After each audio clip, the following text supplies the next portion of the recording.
Hey everybody, it's been several months since our last video. My apologies. We've been laying low, hanging out with the dogs in beautiful Montenegro, and we've gotten our new home put together. We're going to share that with you today and tell you where we're going to be heading in the future. But we apologize for the long delay in videos. So without further ado, let's go check out the house. Hey everybody, it's Warren and Julie again. We are in our home in Montenegro. And if you haven't been paying attention, we sold our home in Kotor Montenegro in the old town. Yep. And we bought a larger home on the Tivat side of the bay here in Montenegro. Terrace. But it's part of the Tivat municipality.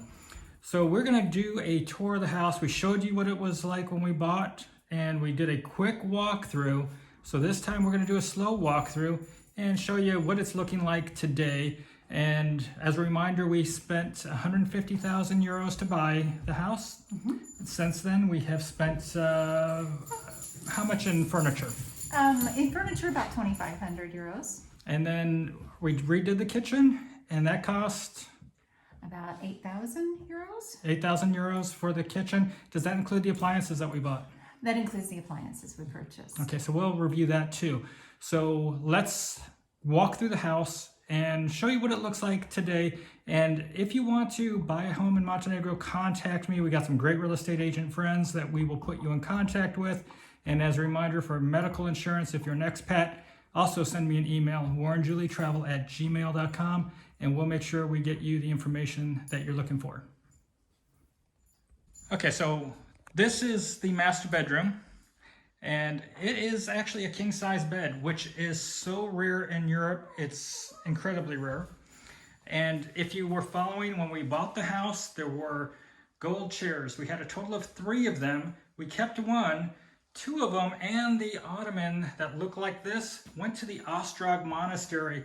We sold it on Facebook Marketplace. We were so honored that a place like Ostrog Monastery wanted our chairs, and we actually gave them a discount price. We had a whole lot of people asking about them. But this is the master bedroom today.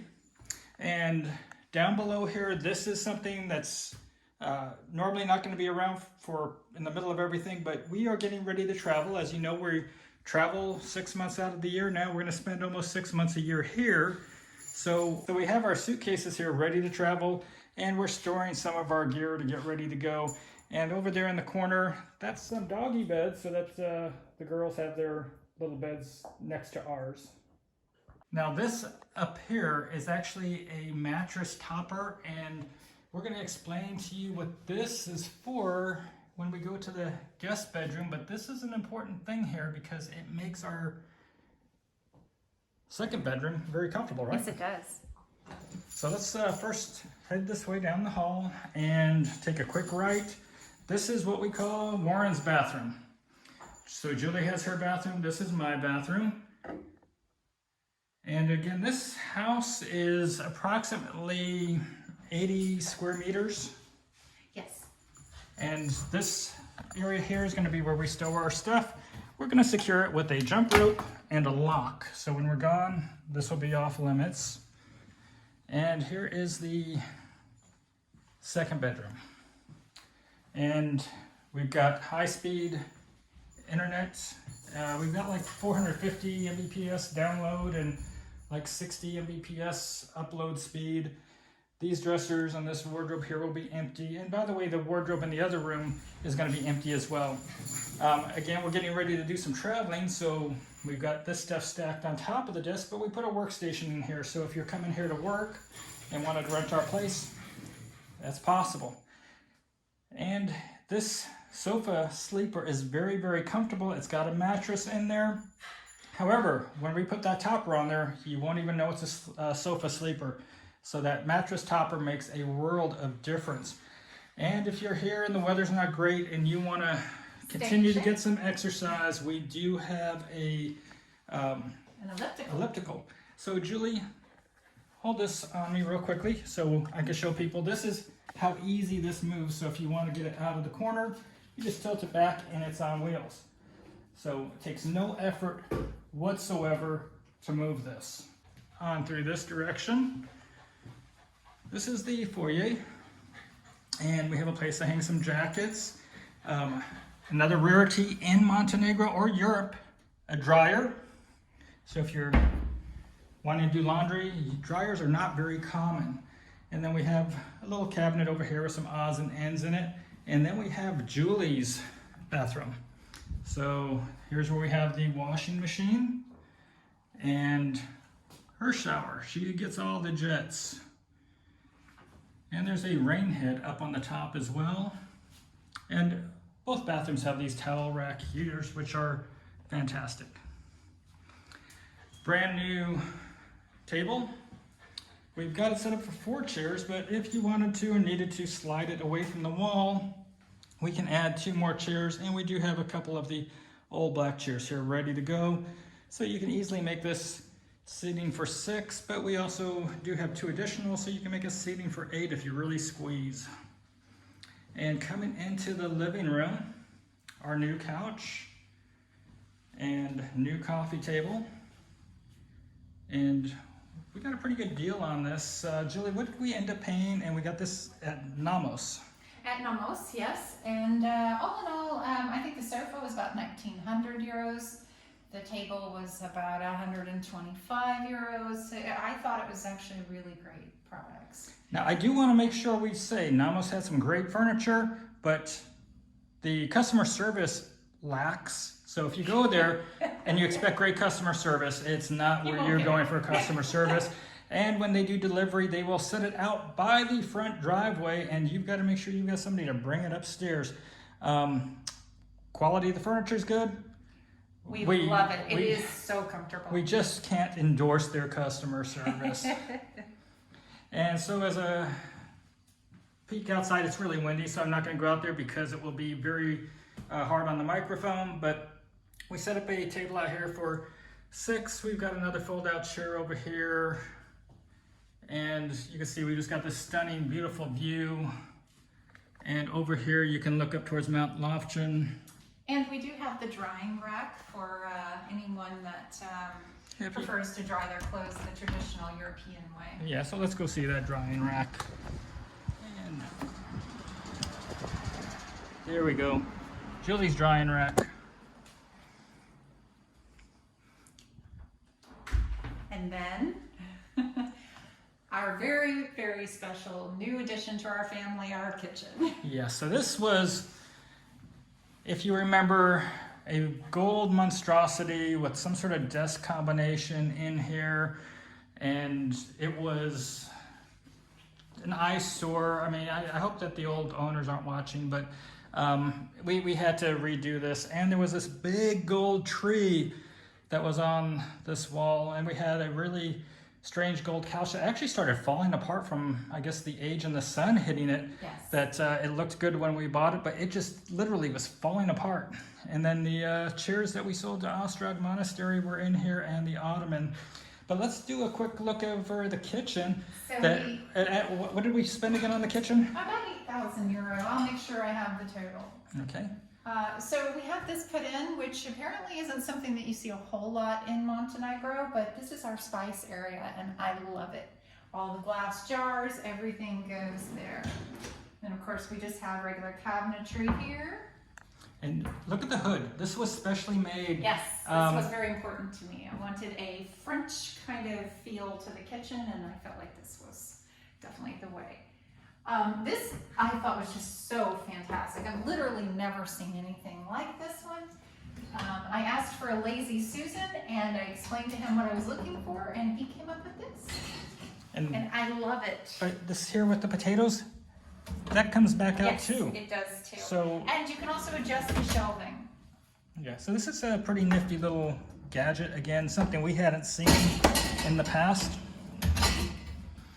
Now, one thing we have to make sure of, as you just saw, this needs to be closed. This is the dishwasher, and to make sure we have room for everything with these handles included, we have to be very careful that everything is shut properly. But we got our, silverware drawer, and it slides easily. It's a well-equipped kitchen for everything that you could possibly need. And of course, this one slides open like such. So and we then, have of course, quick sneak peek because it's a little messy in there, but that's the refrigerator. And there's a freezer. Full and size. And we have a microwave, and we have the oven and the stovetop. So we were able to use the stovetop from the previous kitchen. We were able to use the oven from the previous kitchen, as well as the refrigerator. So as a reminder, the home that we bought sat empty for a very long time. Gonna get the kitchen demo today. You ready, honey? No, we are. And we're gonna get rid of the gold couch and the tree. So going through this demo process, we had a couple great guys. Dursko was the contractor we contacted, and his total came out to 6,400 euro is what we paid him. And his brother Nicola did the tile work, the electricity, moving some of the plumbing around. So it was retiling the backsplash, moving plumbing, moving electrical. It was a fairly complicated ordeal. It wasn't just slapping up new cabinets, and all these cabinets were custom made off site, and he custom made the hood. We sent him pictures of what we wanted, and he created our vision.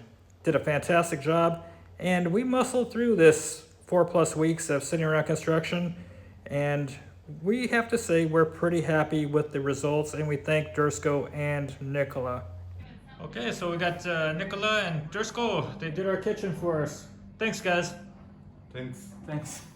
So the previous owner apparently bought this for his son, set it up, and nobody ever stayed here or lived here. So the stovetop was like new, the oven was like new, the refrigerator was like new, so no need to replace it. The water heaters as well. So I mean, there was a lot of things that were in really good shape because it wasn't utilized. But when the windows had been left open, that couch took years of sun beating on it. So It sure did. it's kind of sad. The place really sat here for, I guess, what says 2017-ish, 16-ish? We used another one of the televisions that was here that's not a smart television, but the other two are smart TVs. Yeah, we have 2 smart TVs and 1 dumb TV. And we have HBO and Cinemax out on this TV. The back rooms have all of the cable channels without the HBO and the Cinemax. Aircon in all the rooms, which is wonderful. You can have zone. We have 3 air cons, second bedroom, master bedroom, and right up here in the corner here in the living room. So this is our home in Montenegro now. As a reminder, if you do want to try to stay here when we're out traveling, because as a reminder, we're traveling the world with the dogs. Basically, we're focused on Europe and parts of Asia that we can get to by our car. But if you want to stay here, the information for the Airbnb will be down below, or you can send me a text or send me an email, and I will send you the link for our Airbnb if you wish to stay here while we're away. We're doing a 5-day minimum to stay in our location. Yes. And so let's step downstairs and see the garage. All right. On the way out to the garage, let's take a quick peek here to the side yard. So this is a selling feature for us because we can take the dogs out here, and we don't have to go far to let them sit out in the sun and enjoy the outside. I put a little chair out here as well so I can sit out here with them. I have a little chair and table out by the front door as well. Now, we do have these stairs coming up from the driveway, so if you have stair issues and you wanted to stay here, make note of that. No smoking in the house, but if you needed to come out here or out on the balcony, you have that option. And there's Abby, our trusty servant to drive us from pillar to post and gets us all over Europe. Such a great car. And again, we registered her under our Bulgarian corporation since we don't have residency, and that allows us to have a car as we travel through Europe. And over here we have our garage area, and our stairs are here to the left on the other side of the garage. We do have neighbors that have some sort of project going on, by the way. This tree will not be here for forever. And by the way, if we do rent this out on Airbnb, The garage is going to stay closed. This is going to be something that we utilize, but you do have the parking right out here by the front. We do have some mess here from our remodel, some of the painting we did. And again, this is going to be an area that is just going to be for our utilization. We have a storage area back here as well. But I mainly show this because of the value of the home that we bought. We got this for 150,000 euro, and really it should have been well over 200,000, probably in the 215, 220,000 euro bracket. So this is the outside of the building here, and the upper unit here just sold for what we believe was 216,000 euro, basically same floor plan as we have. Now our home isn't for sale, but I would say the upstairs selling for approximately 216,000 euro. And I guess my make me move would be somewhere around 240 to 50,000 euro because we have a garage. And that adds some value. And that's for this particular moment in time in 2023. So November of 2023, property values have been going up considerably in Montenegro. So it's really hard sometimes to go back in old videos and understand what the prices should be right now. But from our searching in the summer, 5 months ago, this should have been valued at about 215, 220. So that person buying upstairs at 216 is on target from that time. I would say prices have still been going up, so I don't know. There's still affordable housing in Montenegro. If you want to live here, send us an email. I will get you an agent to help you find a good value property. So anything else to add? No, just that we're just so excited to have our house, and you know, it's going to be hard to come back all the way in the spring. Yeah, we're going to be leaving for several months and coming back here in April. We'll be here after like first week of April. We'll be back, leaving the first week of July. Yep. Then we'll be back the first week of October, leaving the first week of January. And that's going to be our cycle each year. And the more we get integrated into the society and learn the Montenegrin ways, we love it more and more. So we're finding what we need in a lot of places that we couldn't find before, and it's just great. Yeah, and for those of you following us, besides on Facebook, which you can keep up because we've been slow on some videos, we are heading north for the summer. In 2024, we'll be going to Norway. We'll be going to Copenhagen, Sweden. We're going to stay in Kiel, Germany for a while. Then we're going to head over to Hemsby Beach in the UK. And then this winter, we're going to Istanbul for a while. My son's going to meet us there. Yay! And so we're leaving here soon to go see him. Then we're going to be heading from there to Sicily. We're going to drive and take the ferry from Albania to Sicily. And then from Sicily, we're going to come back and park ourselves after 7 weeks in Sicily, spend about a month in Albania and Sarande, and then back to Montenegro for 90 days. A lot of people have asked us to see Albania. Well, you're going to see us this March. We'll be there. So anyway, we're hoping to hear from you. Leave a comment down below. How'd you like the house? Hopefully you saw the previous video to see where we came from. So until next time, everybody. Have a great day. Have a great day. Ciao. Bye.